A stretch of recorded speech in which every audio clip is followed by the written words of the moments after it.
টাঙ্গাইলের ঘাটাইলে মাওলানা আব্দুল হামিদ খান ভাসানীর ৪৮তম মৃত্যুবার্ষিকী উপলক্ষে ভাসানী বিজ্ঞান ও প্রযুক্তি বিশ্ববিদ্যালয়ের পক্ষ থেকে বিভিন্ন কর্মসূচি পালন করা হয়েছে।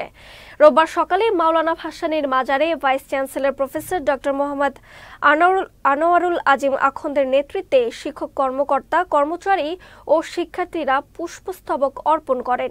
এরপর ভাসানী পরিবার, বিশ্ববিদ্যালয় অফিসার্স অ্যাসোসিয়েশন, ভাসানী পরিষদ, টাঙ্গাইল প্রেস ক্লাব ও বিশ্ববিদ্যালয় ক্যাম্পাস সহ বিভিন্ন প্রতিষ্ঠানের পক্ষ থেকেও পৃথকভাবে পুষ্পস্তবক অর্পণ করা হয়। এছাড়া বাদ জোহর বিশ্ববিদ্যালয়ের কেন্দ্রীয় জামে মসজিদে মিলাদ ও দোয়া মাহফিল অনুষ্ঠিত হয়েছে।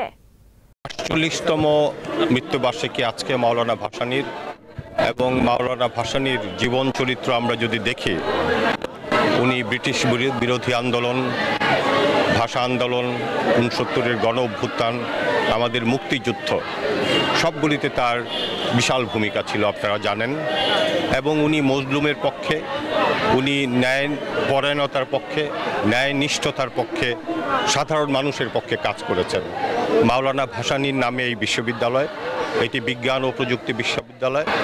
আমরা চাই আমাদের নতুন প্রজন্ম বিজ্ঞান মনস্ক হোক এবং ভাসানীর যে ন্যায়নিষ্ঠতা, সত্যপরায়ণতা, মজলুমের প্রতি দরদ, তারা এটা থেকে শিক্ষা নিক।